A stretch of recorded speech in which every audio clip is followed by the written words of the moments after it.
Olá, muito boa noite. Meu meu nome é Patrick, eu sou médico cardiologista. Bem-vindos ao Bate-Papo das 6. Como vocês sabem, toda quarta-feira é o Dia da Medicina.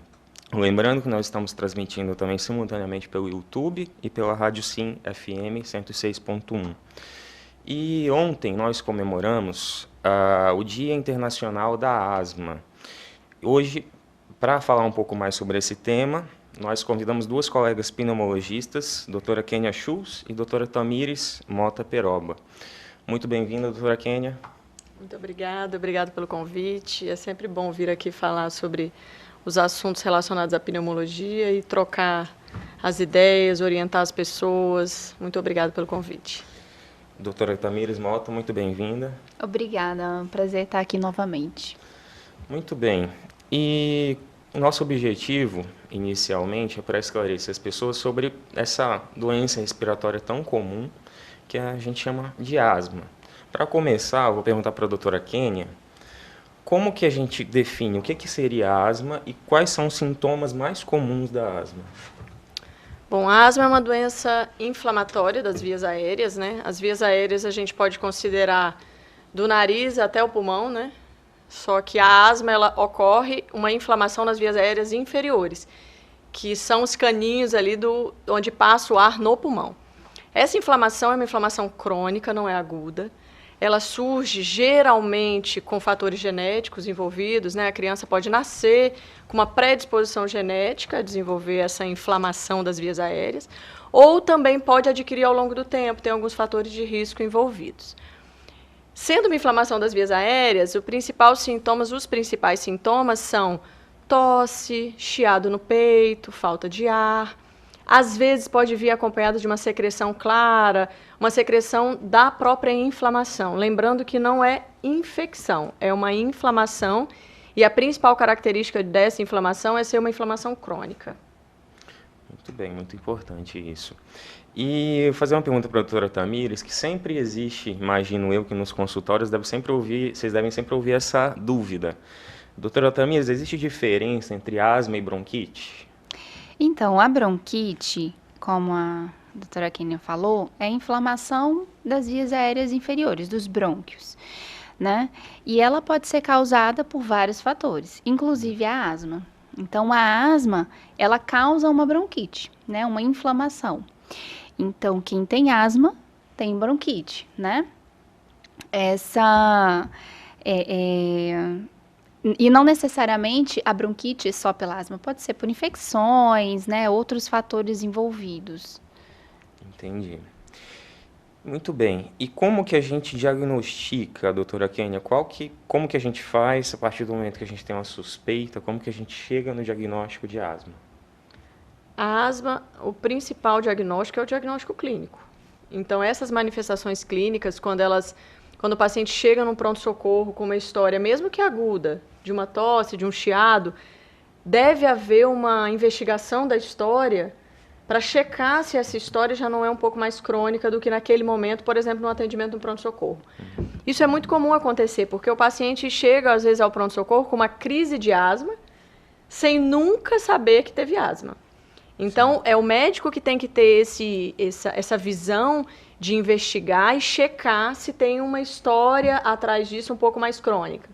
Então, é essa história clínica de tosse crônica, chiado crônico, falta de ar. Lembrando que essa cronicidade, ela não é contínua. Ela é uma cronicidade em crises. Então, significa o quê? Um paciente que tem uma crise hoje, pode ter tido uma crise forte a chegar no pronto-socorro, ser atendido no pronto-socorro, mas se você questioná-lo, ele vai contar que talvez nos invernos ele sempre tem uma tosse, no inverno ele costuma ter um chiado, que nunca precisou ir ao pronto-socorro. Mas nessa história clínica a gente já pode fechar o diagnóstico, né? E até começar um tratamento. Só que o diagnóstico mesmo definitivo depende de espirometria. É um exame de função pulmonar, em que a gente avalia a passagem de ar por essas vias aéreas. Só que isso deve sempre ser avaliado com o médico, porque podem haver pacientes asmáticos com espirometria normal. Como a doença ela é uma inflamação das vias aéreas, que a gente não consegue medir essa inflamação, porque isso é uma coisa já às vezes desde a infância, e pode ter até manifestações leves da doença. Se você faz uma espirometria, que é o quê? A espirometria não é para ver a inflamação, é para observar a obstrução. Por conta da inflamação, ocorre um fechamento das vias aéreas, por isso que passa o ar ali com dificuldade. Esse é o motivo de ter o chiado e a falta de ar. Então, é isso que a gente avalia na espirometria. Como é uma doença em crises, às vezes a gente não pega isso na espirometria. Aí você faz espirometria mais vezes, tem outras provas de função pulmonar também que ajudam nesse diagnóstico. Mas lembrando que o principal diagnóstico é clínico e o acompanhamento dessa doença é fundamental a espirometria. Puxando esse gancho aí, só para explicar para o pessoal como que funciona a espirometria, aquele famoso exame de soprar, né? Fala um pouquinho mais como é que é esse exame, só para a gente Esse exame tem um aparelho que faz vários sopros, Sim. E ele avalia a capacidade, o volume, né, total do pulmão ali, e a passagem do ar pelos pulmões através de uma medida de fluxo. Então, é a mesma coisa que um fluxo de água num caninho. É assim que a gente considera mesmo. Então, esses valores é um resultado em até porcentagem que a gente tenta explicar isso aos pacientes para eles entenderem. Sim. Por quê? Significa que se o ar estiver passando por um cano aberto, 100% aberto, aquela função pulmonar, está 100% dentro do previsto, para a idade, para o peso, para a altura daquele paciente.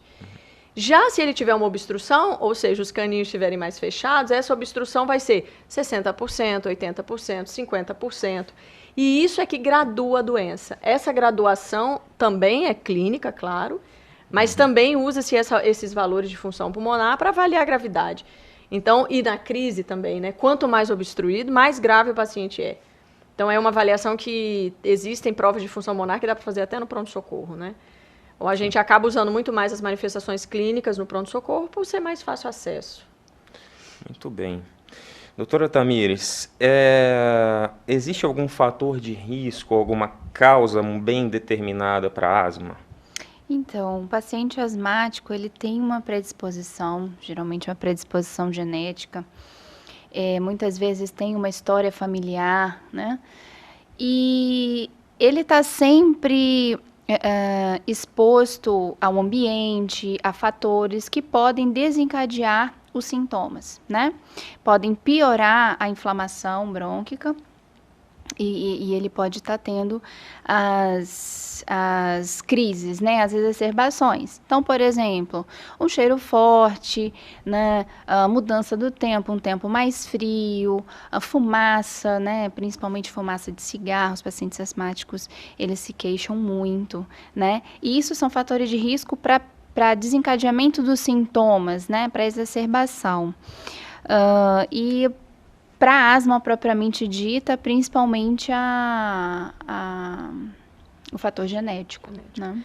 Para completar essa história do tabagismo, né, Tamires, a gente tem uma incidência um pouco maior, assim, mães, né, pais que fumam, uma gestante que persiste fumando, né, a criança também pode nascer já com problemas respiratórios, dentre eles a asma, né?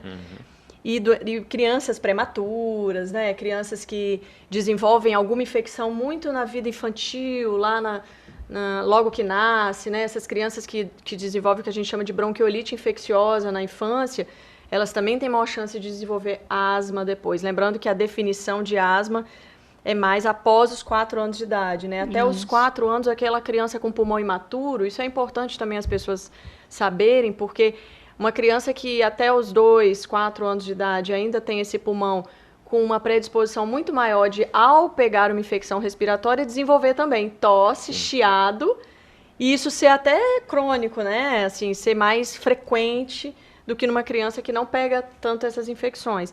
Então, isso daí também é um fator de risco para depois, na vida adulta, ela poder desenvolver, aí manter essa inflamação crônica e ser uma asmática. E dentro dos fatores ambientais, sempre lembrar do cigarro, né? O cigarro, ele não é outra doença inflamatória dos pulmões, que é o DPOC, que a gente já até conversou aqui na TV5 sobre o tabagismo. Mas como junto o fator genético, né? Junto com todos esses fatores ambientais que a Tamires citou, mais ainda o tabagismo, acaba que também tem um envolvimento alérgico muito grande, né? E aí isso influencia muito no desenvolvimento dessas doenças. Tá ótimo, muito bom. Doutora Kênia, A gente sempre tem aquela relação que está chegando agora o outono, as temperaturas começam a ficar um pouquinho mais amenas, daqui a pouco a gente sabe que vem o inverno, e a gente sabe que, em geral, as doenças respiratórias tendem a ser mais comuns nessa fase do ano, nas temperaturas mais frias. E da mesma forma acontece com a asma. A gente sabe que o frio tende a precipitar ou piorar as crises. As crises mais graves tendem a ser no frio. Existe uma explicação para isso? Existe, Patrick. Assim, eu gosto de explicar isso até no consultório para os meus pacientes. A via aérea, ela está o tempo todo em contato com o ambiente. É igual a nossa pele, só que é a mucosa que a gente chama, né? Que é o que reverte dentro, desde a via aérea superior, nasal, via aérea superior, até vias aéreas inferiores. Então, se você está num ambiente frio e seco, porque geralmente no inverno, além de ser frio, é mais seco, as defesas dessas vias aéreas diminuem. Porque, naturalmente, nós temos que nos defender de todos esses fatores ambientais que a Tamires citou. Então, naturalmente, nossas vias aéreas têm como se defender disso, de fatores infecciosos, de fatores ambientais. E quando esse fator ambiental não ajuda, que é o clima frio e seco, atrapalha, já começa por aí. Já começa por aí a atrapalhar. Fora isso, a gente tem nesse inverno, nos invernos, maior conglomerado de pessoas, as pessoas ficam em lugares mais fechados. Então, se você está no ônibus, as janelas estão todas fechadas, então as pessoas estão mais juntas. E aí, com isso, as infecções de via aérea circula pelo ambiente. Então, você acaba tendo maior risco de pegar as infecções. Se você pega uma infecção de via aérea da época do inverno, você também tem maiores crises, tem maior chance de ter piora dessa doença e as crises, como a Tamires citou. Então, os maiores fatores para as crises são inverno, infecções respiratórias, que são mais comuns no inverno, fatores alérgenos. Então, aquela pessoa também que nesse período aí do inverno, numa casa muito fechada, onde não circula bem o ar, tapete em casa, cortina, todo acúmulo de mofo, de ácaro, tudo isso atrapalha. Períodos de isolamento social, hoje em agora dia. Complicou tudo, né? Exato. Com o isolamento que está todo mundo dentro de casa aí, a chance de desenvolver crises de bronquite, de asma, né, são maiores. Muito bom.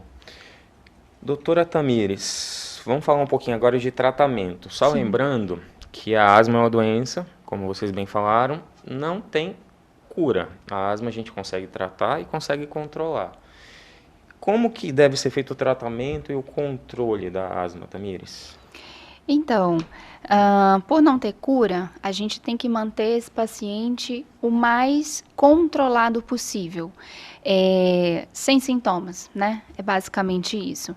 E para isso a gente dispõe de medidas comportamentais e tratamento medicamentoso, né? Então, de comportamentais, o que a gente orienta para as pessoas que têm asma? É geralmente não se expor ao que dá o sintoma, ao que desencadeia a crise. Então, tudo que a gente falou, né? Evitar a exposição ao frio, evitar a exposição a alérgenos, fumaça, né? Prevenir, né, da contaminação, né, de infecções, principalmente viral nessa época do ano, né? E o tratamento medicamentoso, a gente consegue com medicações, basicamente medicações inalatórias, que é a base do tratamento para asma, né? As famosas bombinhas, né, que a gente chama, que a gente sempre indica para o paciente. Existem vários tipos de bombinhas, né, cada paciente vai se adaptar a uma, existem doses diferentes para cada paciente, é um tratamento personalizado. Mas lembrando que é importante que o paciente tem que tratar, ele tem que ter uma boa adesão, né, ao tratamento para manter o controle dos sintomas. Tratamento contínuo, né? Ele pode manter o controle a longo prazo, Nesse período, ele pode ter algumas crises, nada impede, né, do paciente, mesmo usando as bombinhas continuamente, fazendo o tratamento certinho, ele pode ter uma crise, uma exacerbação, né? E aí a gente trata pontualmente essas crises, né? Às vezes o paciente até procura o pronto-socorro, né, para fazer o uso da nebulização ou das outras bombinhas broncodilatadoras para melhor controle. Mas quanto maior é a adesão do paciente ao tratamento, menor vai ser o risco dele ter essas crises de asma, essas exacerbações. Eu acho que o mais importante também da gente falar são os mitos, né, das bombinhas. Os mitos que existem, né, de que a bombinha faz mal para o coração, a bombinha... as pessoas veem a bombinha como uma medicação. Como a Tamires mesmo explicou, são várias medicações diferentes, que até a gente, para tentar explicar os pacientes, a gente usa o termo bombinha. Uhum. A bombinha vem do termo inalatório, aspirar uma medicação. Ao invés de tomar um comprimido, você vai estar aspirando. E cada medicação dessa tem uma formulação diferente, personalizada para cada paciente. E o que existe de mito sobre acelerar o coração, que a base desse tratamento, como a Tamires disse, inalatório, a gente tem o tratamento contínuo com corticoide inalatório, que é o que desinflama as vias aéreas, então é o que basicamente vai ficar como tratamento crônico. Isso depende da classificação, nem todos vão precisar, mas a maioria, né, com as novas diretrizes hoje, cada vez mais, mesmo os pacientes leves, manter uma dose baixa de corticoide inalatório, para que esse paciente fique compensado dessa inflamação. Já que a inflamação é crônica, então a gente deveria manter corticoide inalatório crônico para que não entre nas crises, como a doutora Tamires explicou, né? Porque se a gente já, com alguns momentos, não consegue prevenir os contatos com a medicação, e a gente tendo um contato com alérgeno, talvez não tenha crise. Então, dentro dessas medicações inalatórias, ainda tem os broncodilatadores, que são os que abrem a via aérea. Dentre esses é que tem as medicações que realmente fazem acelerar o coração, fazem uma taquicardia inicial ou não, isso depende de cada paciente, mas nada que cause risco, é um efeito esperado até da medicação, porque a medicação, para ela agir nas vias aéreas abrindo, elas agem em outros receptores, inclusive do coração, que o Patrick pode até completar isso daí, assim como algumas medicações cardíacas também são causadoras de crise de asma, né, Patrick?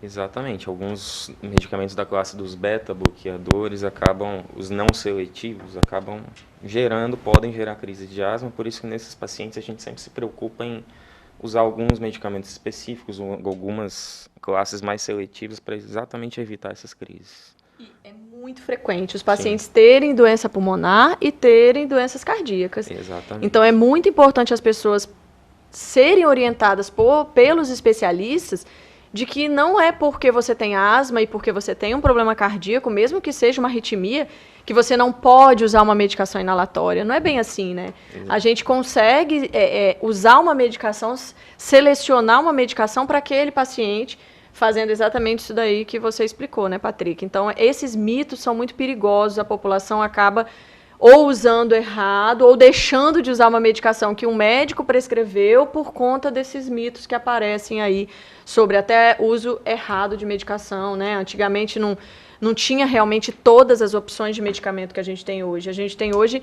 um número enorme que a gente pode selecionar o paciente para cada medicação. Talvez no passado, 30 anos atrás, essas medicações inalatórias, elas eram mais à custa de beta-2 de curta duração, então tinha que ser usado mais vezes ao dia, o paciente já estava muito descompensado, então já apresentava muita crise e acabava que isso se confundia com o efeito colateral. Não era bem efeito colateral, era uma asma mal controlada, né? Então, pegando esse gancho, é muito frequente a gente ver pacientes que têm problemas de asma ou outros problemas pulmonares que têm indicação de usar beta-bloqueadores por problemas cardíacos. E muitas vezes eles não usam, porque a gente às vezes pergunta, mas você nunca usou? Não, doutor, lá atrás, 20 anos atrás eu tentei usar, tive crise, tive falta de ar, tive chiado no peito e depois nunca mais eu usei porque eu não posso. Só que a gente sabe que hoje em dia a tecnologia, existem medicamentos muito seletivos que a gente consegue conciliar os medicamentos de asma, de DPLC e os medicamentos para o coração. Então é muito importante andar juntos, porque, como você falou, é muito frequente pacientes com problemas pulmonares e problemas cardíacos. Só pegando esse gancho, Tamires, além do uso regular dos remédios, o que a gente... Vocês até já falaram um pouco disso. Quais são as medidas que a gente fala não farmacológicas, as medidas comportamentais, o que a gente tem que fazer para prevenir as crises? Então, eu sempre oriento o paciente, não se expor ao que mais te dá, né, sintomas. Cada paciente tem uma particularidade. Então, né, se é o cheiro forte, por favor, não use um perfume com cheiro forte, escolha adequadamente o produto de limpeza que você vai usar na sua casa, que você vai usar para lavar sua roupa. Não se exponha a fumaça. Se tem alguém em casa que fuma, por favor, não se exponha à fumaça do cigarro. Mantenha sempre tapetes limpos, cortinas bem limpas, né? Um ambiente muito bem higienizado para evitar os sintomas. Muito bem. Chegamos ao final do primeiro bloco, vamos para o intervalo, até daqui a pouco.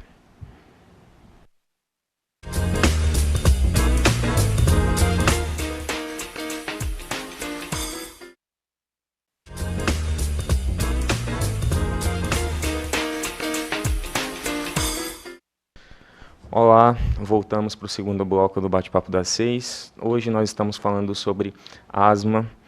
E estou aqui com duas colegas pneumologistas, doutora Kênia Schulz e doutora Tamires Mota Peroba. Continuando o nosso papo do bloco anterior, doutora Tamires, a gente estava conversando aqui no intervalo e a gente sabe que um dos tratamentos da asma, além dos broncodilatadores, como vocês bem estavam falando aqui, são os corticoides por via inalatória. E algumas pessoas a gente sabe que sempre tem medo dos corticoides, porque tem aquela questão, corticoide te faz ganhar peso, te faz ficar um pouco, o termo que eles usam, inchada. E queria que você esclarecesse isso um pouquinho para nós, porque isso, como a gente falou, é um pouco mito, né? Exatamente. Isso é muito comum no consultório. Os pacientes, às vezes a gente fala, né, no corticoide inalatório como tratamento de base, fala, nossa, doutora, mas eu não vou engordar, não tem nenhum perigo.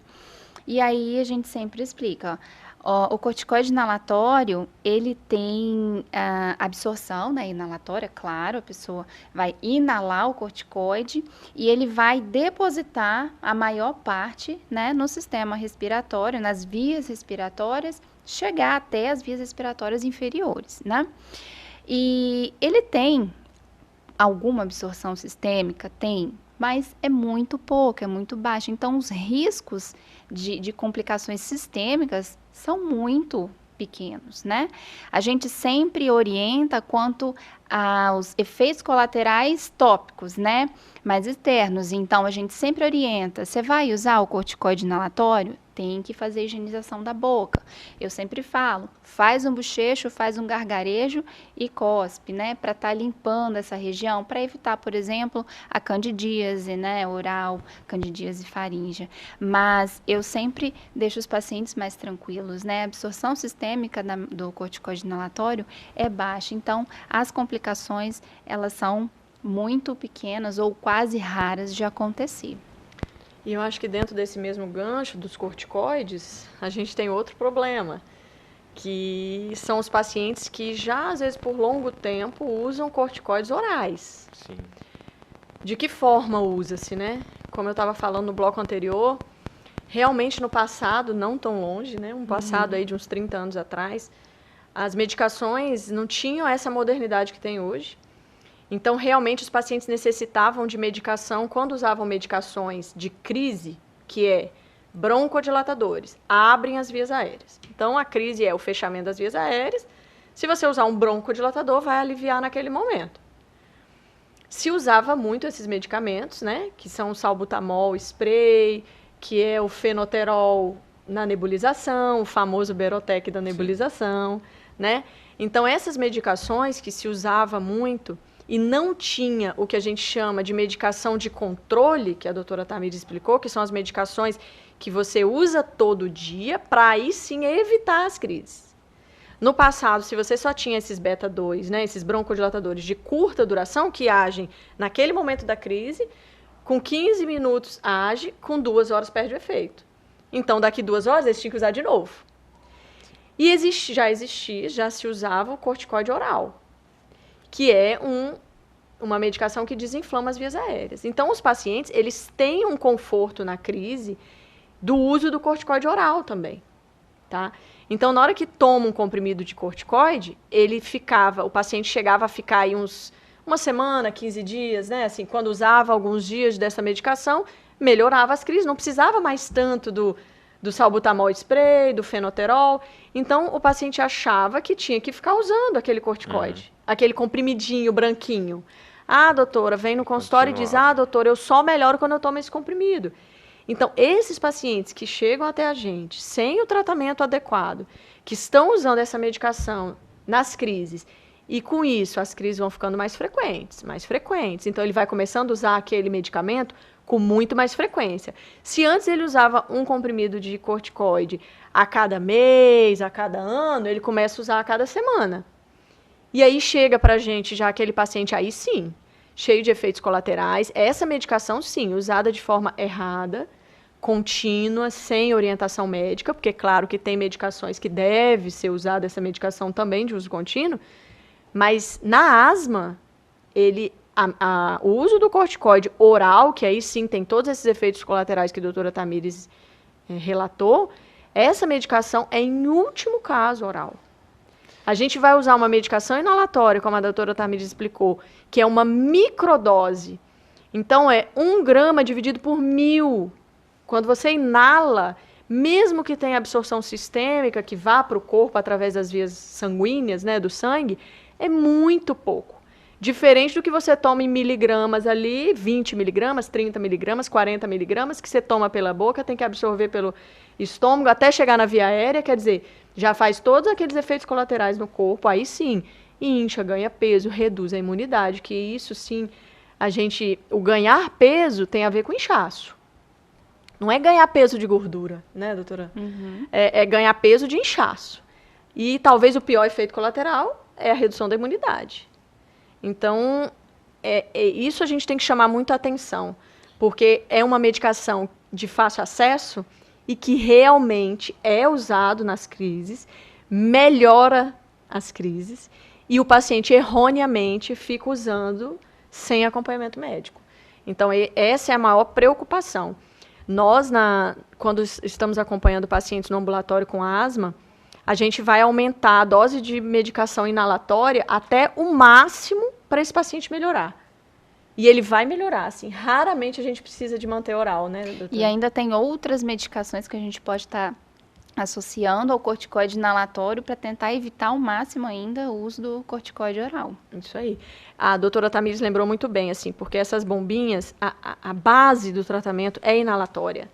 Se você vê na televisão alguma coisa, nessa época agora que a gente vai falar muito de asma, até no inverno, entrando o inverno, existem, como a doutora Tamires relatou, outras medicações, até endovenosas, com outras ações, né, de controle de doença.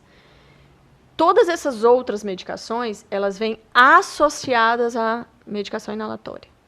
Nunca é assim, eu vou parar então com a minha bombinha e vou usar esse remédio na veia que a doutora Kênia prescreveu para mim 1 vez por mês. Não é assim. Hoje tem os imunobiológicos, que são medicações de alto custo, até medicações específicas, não são todos os pacientes que têm indicação. E para serem indicados, esses pacientes têm que estar em dose máxima de tratamento inalatório. Essa dose máxima, a gente fala que o tratamento é uma escada, né, Tamires? É uma escada. O paciente chega, eu classifico ele numa forma moderada. Eu inicio uma medicação dupla com corticoide inalatório e broncodilatador. Ele não melhorou, eu vou aumentando a dose do corticoide inalatório. Então, eu vou subindo a escada. Ele melhorou, eu mantenho ali um tempo mínimo aí de 3 a 6 meses. Está compensado, não teve mais crise, a espirometria está mantendo bem, eu posso até reduzir a dose. A dose do medicamento inalatório que o pneumologista vai manter tem que ser baseado no acompanhamento clínico e na espirometria. Porque muitas vezes também o paciente chega para a gente tão descompensado que na hora que você começa um tratamento, ele melhora mesmo muito rápido, mas a função pulmonar não melhora rápido. esse tempo de tratamento é contínuo mesmo, é crônico mesmo, então não é uma semana de corticoide inalatório, não é um mês, é um paciente que vai ter que acompanhar, pelo menos no primeiro ano, de 3 em 3 meses, depois talvez de 6 em 6 em consultas, com espirometria. Existe também alguns outros parâmetros de acompanhamento, até alguns exames laboratoriais, mas o mais importante é o acompanhamento clínico e funcional.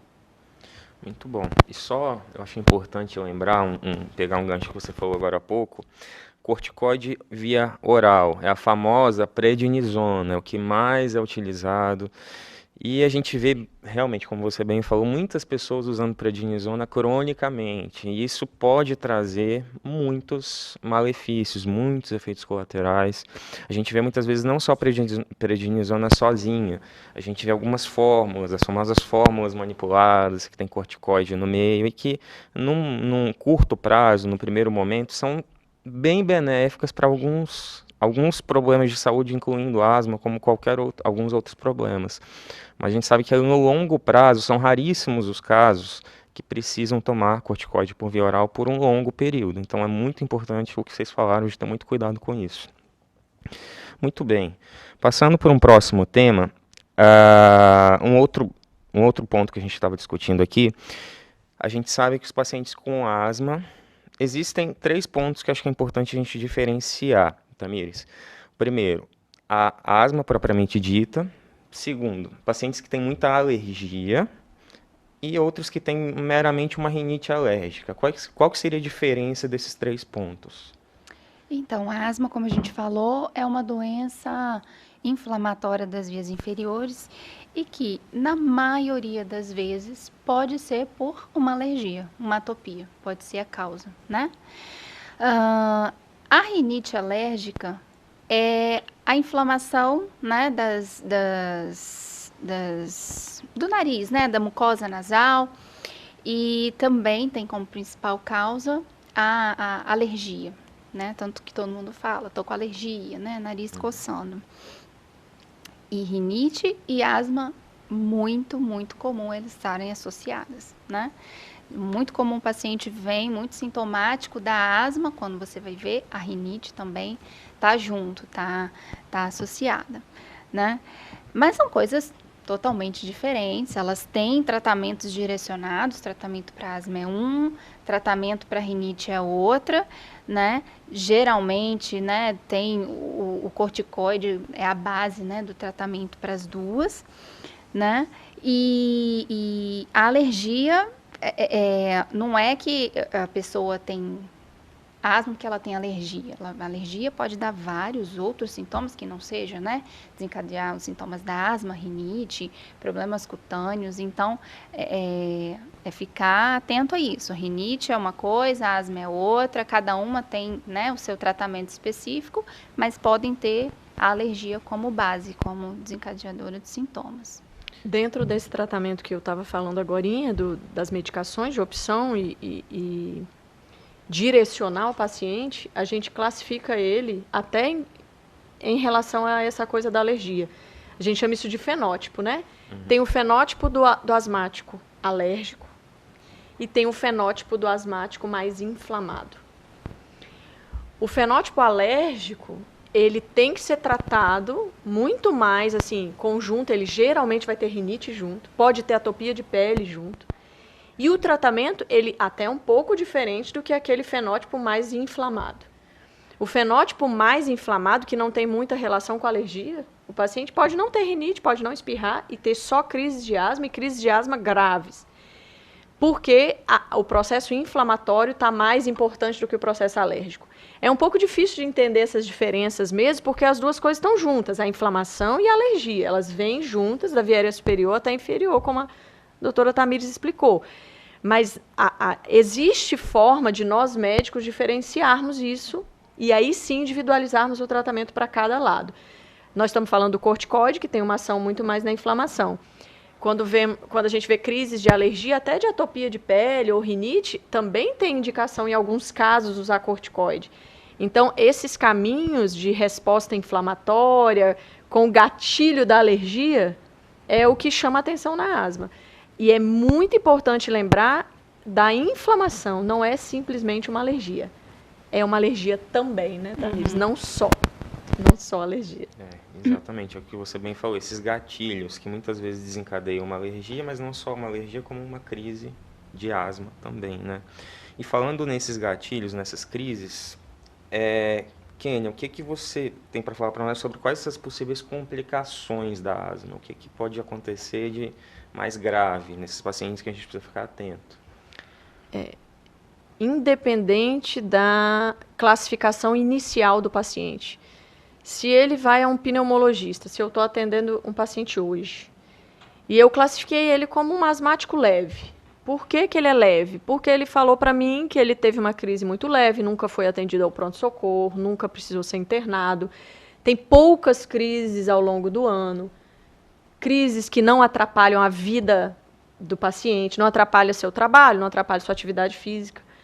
A gente classifica esse paciente clinicamente como paciente leve. Primeira coisa, mesmo esses pacientes leves, eles podem ter crises graves a qualquer momento. Então, quando eu falo de crise de asma, é muito importante as pessoas entenderem que crise de asma pode evoluir com uma insuficiência respiratória aguda. Essa insuficiência respiratória aguda, ela vai ser por obstrução, por fechamento das vias aéreas. E se eu fecho as vias aéreas e não consigo respirar, o que vai acontecer? Eu vou ter que ser atendido no pronto-socorro imediatamente mesmo. O ideal é você ter um broncodilatador em casa para usar, mesmo antes de ir ao pronto-socorro, ou no caminho do pronto-socorro você usar um broncodilatador, até chegar ao pronto-socorro e ser medicado adequadamente. Estou falando de pacientes que não estão acompanhando, né? Pacientes que não têm um acompanhamento crônico, porque aqueles que têm acompanhamento crônico, nós deixamos eles com medicação de resgate na crise. Porque as crises com insuficiência respiratória aguda pode não dar tempo de chegar ao pronto-socorro e chegar com uma parada respiratória e uma parada cardíaca no pronto-socorro. E aí serem entubados, levados para UTI. Isso tudo, talvez numa primeira crise. O paciente, ele não valoriza a gravidade dessa doença, chamada asma. A asma, ela não é simplesmente uma alergia do nariz que escorre o nariz. Não é. É uma alergia, sim, como fator de gatilho, de crise, mas é uma inflamação das vias aéreas com obstrução, que pode ser obstrução completa. O paciente pode entrar em falência respiratória de fase aguda. Isso é a maior complicação quando a gente fala nas crises. Agora, não vamos falar nas crises, vamos falar nessa doença crônica. Como que ela evolui, então, Patrick? Ao longo da vida. Ah, mas eu tenho uma doença muito leve, eu uso ali um salbutamol de vez em quando e vou levando minha vida. Primeiro que a doença é evolutiva, progressiva, com piora progressiva. Às vezes o paciente nunca teve uma crise grave, não percebe essa evolução. Em algum momento da vida ele começa a perceber. Como que ele começa a perceber? Começa a ter falta de ar aos mínimos esforços. Aquelas coisas que ele fazia, agora ele já não consegue fazer mais. Comum ele procurar primeiro o ortopedista, o cardiologista. Sim. É até comum isso pela dispneia. E aí ele chega a procurar um pneumologista quando está com uma insuficiência respiratória crônica tão importante que ele já não consegue fazer nada, né, de vida diária. E as medicações podem não reverter mais completamente essa inflamação e essa obstrução das vias aéreas. Tem pacientes que chegam a evoluir com dependência de oxigênio a longo prazo. Então, nem todos os pacientes vão evoluir assim, porque depende do perfil. Mas a longo prazo podem sim evoluir com uma insuficiência respiratória crônica, a dependência até de oxigênio, de impacto muito grande na qualidade de vida, né? Isso que é o mais importante. Exatamente, muito bom. E muito bem. Doutora Tamires, passando agora para um outro cuidado que a gente tem que ter com os pacientes asmáticos. Existe algum cuidado especial quanto à vacinação? A gente teve recentemente a campanha para vacinação para influenza. Esses pacientes têm indicação de tomar vacina para gripe independente da idade? Tem algum outro cuidado de vacina que a gente tem que ter nesses pacientes? Sim, a campanha está acontecendo, né? Ainda é importante todo mundo que está nos grupos procurarem vacinação, inclusive os pacientes com asma, né? Esses pacientes, eles têm um risco maior para complicação quando eles têm uma infecção respiratória. Então, se eles se vacinam, né, eles estão se protegendo de uma complicação mais grave se virem a pegar o vírus da gripe. Então, todos, inclusive a classe pediátrica, né, crianças asmáticas também, elas devem se vacinar, adultos, idosos, né? Infelizmente, no SUS, né, não está aberto para todo mundo, né, as vacinas, mas quem puder se vacinar, procurar, e os pacientes asmáticos, eles costumam procurar, né, os especialistas, pneumologistas, buscando um laudo, né, pedindo para obter a vacina, porque eles têm direito, né, eles estão classificados como doença pulmonar crônica, então eles têm esse direito à vacinação, eles devem se vacinar. Isso é muito importante. Não só da gripe, mas da pneumonia também, né? Sim, vacina pneumocócica, isso mesmo. Eles têm indicação também, né? Tem o esquema vacinal, tem 2 tipos de vacina antipneumocócica. A vacina, só um tipo está disponível pelo SUS, mas no particular tem as 2, mas tem indicação sim pelos esquemas, né, da Sociedade Brasileira de Imunização. Está indicado. Muito bem, chegamos ao final de mais um bloco. Daqui a pouco a gente volta.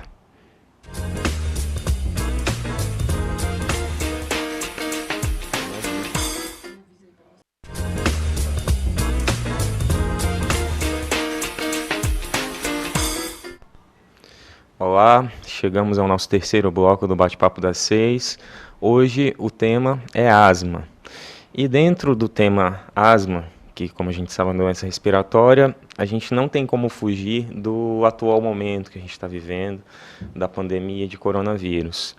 E eu começo perguntando para a doutora Tamires, pacientes asmáticos estão na população de risco para a Covid-19? Então, é importante esclarecer que os pacientes asmáticos, eles estão na população para maiores complicações com relação à Covid-19. Não é que eles têm mais risco de contrair o coronavírus, né? Mas uma vez que eles se contaminam com esse vírus e venham a desenvolver a doença, eles podem ter uma doença mais grave, sim, por ter um sistema respiratório, né, um pouco mais frágil. Então, eles sim estão na população de risco e devem se prevenir, né, bastante. Lembrando que na população de risco estão principalmente os asmáticos não controlados, né? Então, é muito importante nessa fase da pandemia do Covid-19, os pacientes asmáticos estarem em tratamento e bem compensados. Então, inicialmente surgiram vários questionamentos sobre isso, até em relação ao corticoide de novo, né? Voltar a falar sobre o corticoide, porque houve esse questionamento, porque inicialmente foi falado do risco do uso de corticoide com os riscos de uma doença respiratória pelo Covid mais graves. Mais uma vez, usar corticoide oral, comprar na farmácia por conta própria, assim como qualquer outra medicação sem orientação médica, ele pode causar maior risco, sim. Agora, o paciente asmático que está sendo controlado, que está em uso de corticoide inalatório, a Sociedade Brasileira de Pneumologia reforça que essas medicações devem ser mantidas, não devem ser suspendidas pelo paciente nem pelos médicos. A gente, nessa fase da orientação do isolamento social, como os nossos pacientes estão no grupo de risco, nós temos orientado muito por telefone, né, dado orientações, porque eles têm ligado para os nossos consultórios, os pacientes que nós acompanhamos já há muitos anos, têm ligado cheio de dúvidas mesmo, né, e a gente tem orientado a ficar mesmo em casa, evitar até vir às consultas, porque se são pacientes que já estão em tratamento, já estão bem compensados, nós não vamos mudar a medicação. A espirometria, que nós falamos até agora, é um exame que também não é recomendado ser realizado nesse período. A transmissibilidade desse vírus é pelo sistema respiratório, é pelas vias respiratórias. Então, o paciente que é sintomático do COVID, o que é sintomático do COVID, né? Principalmente os pacientes que têm tosse, né? Síndrome gripal, eles os aerossóis desses pacientes, né, o que sai das vias aéreas, seja na tosse, seja na fala, estão contaminados pelo Covid. Como eu expliquei, a espirometria é um exame de sopro, né, de usar um aparelho e soprar. Claro que a contaminação nesse ambiente vai ser maior, então a Sociedade Brasileira orientou só ser feito esse exame em casos especiais. Não é um exame de urgência, geralmente. Então, são casos especiais que a gente faz. No controle, no diagnóstico e no controle da asma, a espirometria pode sim ser adiada. Então, muitos pacientes que nunca trataram asma e que estão descompensados, aí sim, nós estamos tendo que atender no pronto-socorro, nos consultórios sim, para evitar até irem aos pronto-socorros, né? Então, desafogar um pouco esse atendimento de pronto-socorro, porque, como foi dito até agora, é uma doença crônica, mas como ela evolui com crises, às vezes o paciente estava compensado até agora, e agora, nesse período, ele descompensa, que realmente é o período de descompensação da asma. Então, é o que a gente estava falando, né, Tamires? O consultório de pneumologia acaba tendo pacientes nessa fase agora, com descompensação de uma doença que é crônica. Então, é muito importante que os pacientes que já estejam tratando não parem o tratamento. O paciente que está tratando e bem compensado, ele não tem o risco dos asmáticos que não estão controlados. Porque, como a Tamires mesmo disse, não tem nada a ver com o risco de adquirir, mas com o risco de desenvolver doenças mais graves. Então, se você está mal controlado, você vai desenvolver doença mais grave. Muito bem. É o que a gente até comentou num outro programa nosso aqui. As comorbidades, que são fatores de risco para formas mais graves do coronavírus, quaisquer que sejam, seja hipertensão, diabetes, asma, a gente fala que elas são fatores de risco para uma forma mais grave, com certeza. Agora, se elas estiverem descontroladas, o risco é muito maior do que se elas estiverem controladas. Então, assim, não deixe de tratar, não deixe de usar os remédios, não deixe de acompanhar quando realmente é necessário, porque a gente acaba diminuindo esse risco. Esse risco é um pouco maior, mas tende a ser um pouco menos do que quando a gente não trata e não controla. Muito bem. E uma outra pergunta que eu ia fazer para vocês. A gente sabe que os pacientes asmáticos tendem a fazer em casa nebulização, para quando estão com sintomas, para melhora de sintomas, enfim. E a gente tem ouvido que a nebulização pode gerar os famosos aerossóis, que são os que espalham o vírus pelo ambiente, e isso pode aumentar muito o risco de contágio para as pessoas da casa mesmo. O que vocês têm recomendado para esses casos, os pacientes que costumam fazer nebulização? Então, a gente não está recomendando o uso da nebulização, né? Se sabe que a transmissão, ela se dá por gotículas, né? Mas que o vírus não fica suspenso no ar, mas quando você faz a nebulização, você cria partículas muito menores que podem estar contendo o vírus e essas partículas ficarem suspensas no ar. Então, nem o ambiente domiciliar, nem o ambiente hospitalar a gente está indicando. Né? Existem medicações, outros broncodilatadores, que podem substituir a nebulização, que tem uma efetividade muito boa para tratar a crise da asma, então a gente indica, né, as bombinhas, né, de alívio. Então, não estamos indicando nebulização, procurar uma outra forma para aliviar a crise dos sintomas. E só lembrando, só uma última coisa para a gente comentar, que da mesma forma que o coronavírus pode dar tosse, pode dar falta de ar, pode dar febre, outras doenças respiratórias também podem causar tudo isso. Então a gente precisa ficar atento, porque nem todo mundo que está tossindo, nem todo mundo que está com falta de ar, que está com o peito chiando, é coronavírus, podem ser outras coisas. Né? Inclusive a influenza, né? Inclusive... A gripe comum. Então a gente não pode esquecer disso, né? Nem todos os pacientes que têm febre, tosse, falta de ar, são coronavírus. Podem ser influenza, essa é a importância, inclusive, da vacinação, né? Do reforço vacinal nesse período, que é um período comum mesmo dessa doença. E em relação às doenças pulmonares crônicas, obstrutivas crônicas principalmente, mas inclusive as não obstrutivas, né? As doenças pulmonares crônicas que se manifestam em crises também, aparecem esses mesmos sintomas, tosse, falta de ar, né? Mas aí não ocorre febre. Esse é um grande fator diferencial. Muito bem. Estamos chegando ao final de mais um Bate-Papo das 6. Hoje, infelizmente, o Dr. João Eduardo e o Dr. Tarcísio Campostrini não puderam estar presentes, mas eu agradeço a doutora Kênia e a doutora Tamires. Muito obrigado, doutora Kênia. Obrigada, Patrick, por essa oportunidade. Eu acho que é sempre interessante essa orientação aos pacientes, à população geral. E esse bate-papo também é muito agradável aqui entre as especialidades. Muito obrigado, doutora Tamires. Obrigada mais uma vez. E queria deixar o recado, né? Os pacientes asmáticos mantenham seu tratamento. Quem ainda não tem um tratamento contínuo, que procure um especialista para melhor avaliação, né? Um tratamento adequado para evitar aí maiores complicações nesse período agora de inverno, clima mais frio. Muito obrigado. Lembrando, pessoal de casa, que o programa reprisa na manhã seguinte e no domingo à tarde. Nós ficamos por aqui. TV Sim, o seu canal local.